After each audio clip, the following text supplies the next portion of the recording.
Overcoming poverty is not a gesture of charity. It is an act of justice. It is the protection of a fundamental human right, the right to dignity and a decent life.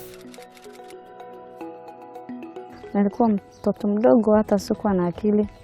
Saka mzaiza ule mama ambaye anakeketa msichana, venye alikuja hivi nikaambiwa enda ukaoge. Nikaenda kuoga, waliwaita wamama watatu hivi, alafu wakanishika. Hivyo ndo nimekeketwa. Ile shida nimepata, at least wakati nimekuwa mkubwa nimeface shida mingi sana. During period, the problem of urinating, vizuri wale ambayo hawajakeketwa, wale nimeona ambayo wamekeketwa na mimi, sasa hivi wanapata shida mingi. Hata mimi sasa I have my own problem. Do you believe in a world of justice and human rights for all? A world where women are treated with the respect and dignity that is their right? Well, a world where poverty is not acceptable. It is possible. Mbeleni nilikuwa stoki hivi. Kila kitu wanangu ndo wanafuatilia.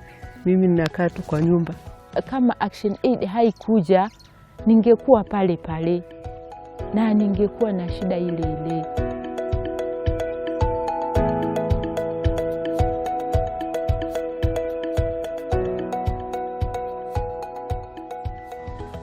ActionAid is a global federation working for a world free from poverty and injustice, especially in the hard-to-reach areas of Kenya, among them Kishushe in Taita Taveta and Kamuthe in Garissa counties, affected the most by poverty. And through the Women Rights Program too, the organization has been changing lives for good by reaching out to the women who live by the margin of the society and supporting them to claim their rights and lead their communities out of poverty. The reason why we are focusing on women is because in most cases they're the ones who are disproportionately affected when you look at issues to do with poverty, when you look at issues to do with gender-based violence. ActionAid being a human rights organization and the one that focuses on the rights of women and girls, we decided that having a program that will focus on the rights of women in Kishushe would be a very good initiative that we will bring in Kishushe. And the reason why we are focusing on that is to ensure that the communities in Kishushe are also able to contribute positively in terms of development initiatives in Kishushe and even in the county and in the country as a whole. The project was targeting 500 hard-to-reach women that have been identified through a process called community-led participatory change plans. It's a participatory process where we have identified the women who are very poor and vulnerable within the society. We were not working with any women in the village. So we identified 250 in Kamuthe and 250 in Kishushe. After identifying those women, we now connected them to other stakeholders. We were not only working with them, because for this perception and the attitudes, the people who are perpetuating these are the men. So therefore, we were to work strategically with the religious leaders, with the cultural leaders, with the boys, with the school community, with the teachers, so that they can be able to support the initiative that we were advancing as ActionAid. To realize women's rights outcomes of safety and economic security, the program has developed and applied a huge behavior change approach known as capability, opportunity, and motivation to sensitize the community and realize permanent change for the good of women and girls. After us conducting the baseline surveys and the appraisals, we've realized that some of these problems are systemic. These are systemic problems. These are cultural issues. These are behavioral and attitude issues. And therefore, that's why we were to employ this kind of approach called Kombi, whereby we were saying, let us change the attitude and the perception and the behavioral aspect of the society so that they can be able to give the women where they are supposed to be placed accordingly. Implemented within the context of Local Rights Programs, LRP, the Women Rights Program ensured that local women's rights organizations are at the forefront of challenging the social and cultural norms that contribute to women's vulnerability. This meant that the lived experience and leadership of women living in poverty and exclusion are at the heart of every action undertaken by ActionAid. Hii Women's Rights Network tulianza tukiwa watano, wa mama watano. Ndio tulianza. na saa hii tuko 490 women in that umbrella. Na wale wamama ambao tunafanya kazi na wao ni 250 women, wale ambao wamelegwa katika jamii, walikuwa wanateswa katika jamii. Maxaan ogaaday markii hooyada ay u waday ay igeysay duqeeshimihii markii alaabta isku diyaarsanay aan arkay waan soo cararay waxaan u imaaday maadhamako u imaaday lafu way u waday maxay igeysay chiefkii iyo dadka kale waa la wacyigeliyay markaas dadka kale isku leeyahay. As an administrator or a government official, we work with the people. Our resource are the people. You know, you cannot be in every area. People give us information. They tell us crime is happening here. There are people plotting this thing. There are people planning this thing. There are those who want to do this thing. Then through awareness and action, and Kamude women, they have been making my work easier. I can see that. Yes, where there are challenges, I know. But if you work with the people closely, very closely at the grassroots level, and they are under Acacia tree, if you sit with them, tell them this thing is not right, we should do this, we should do that, then I think everything will run smooth. In the end, I think in the long run, I see a bright future. Building on the gains from the Women Rights Program 1, the second phase of the program targeted to increase the safety and security of women and girls and improve their economic well-being by working with women, girls, boys, men and relevant system actors to build community capacity to prevent violence against women and girls and support women's livelihoods in the two project areas. It has worked to challenge gender-based violence perpetrated through harmful cultural practices such as the female genital mutilation, FGM. Katika kazi yangu ya kuhamasisha community ama population ambayo wakaji wa Kamude, kina baba ama wanaume huwa tunakutana nao msikiti tukiwapatia mawida na lessons kadha wa kadha, na kina mama tunakutana na wao every week.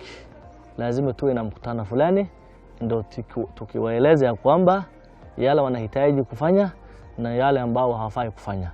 Hiyo ndio njia ambayo tunatumia.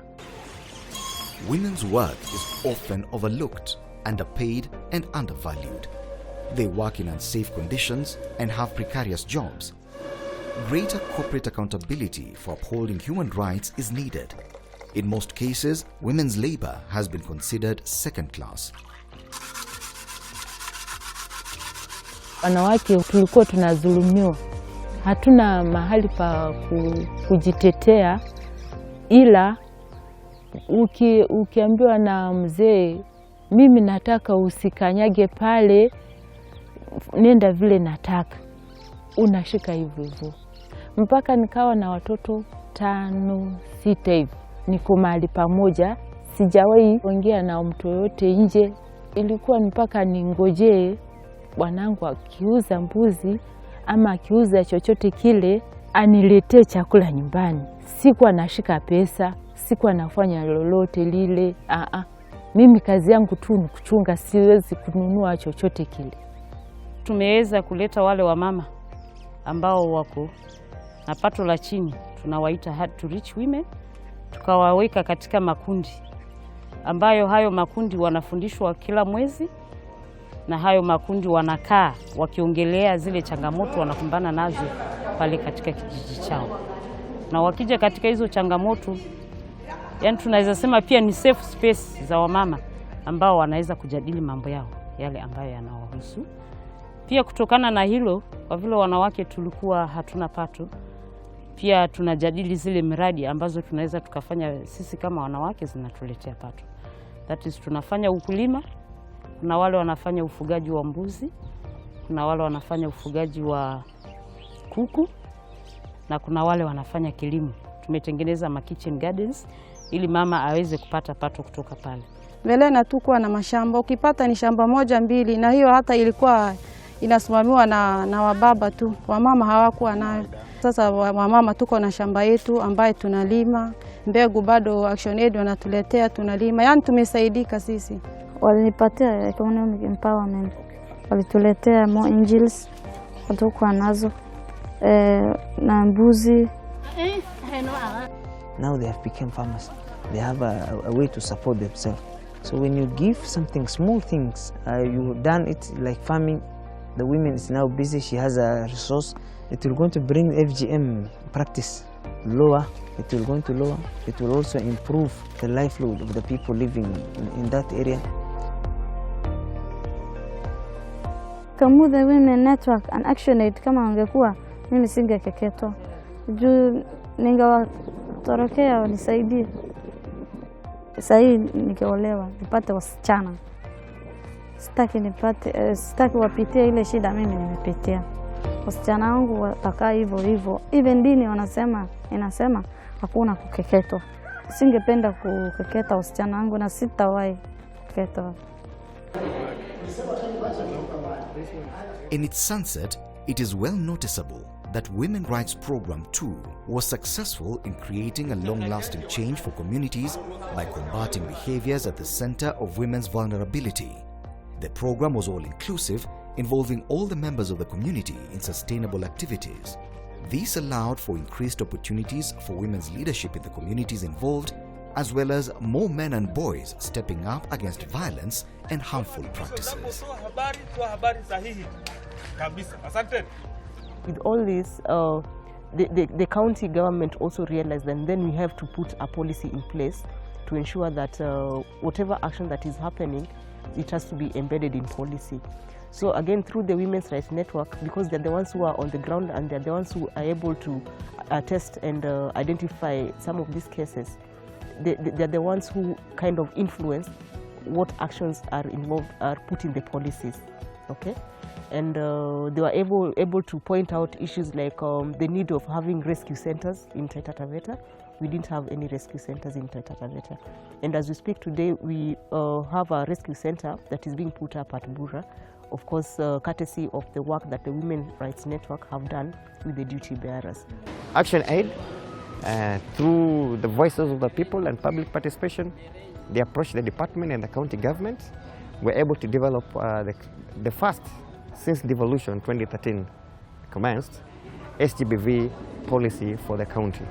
And currently we are also working hand in hand with Action Aid to do a gender mainstreaming policy.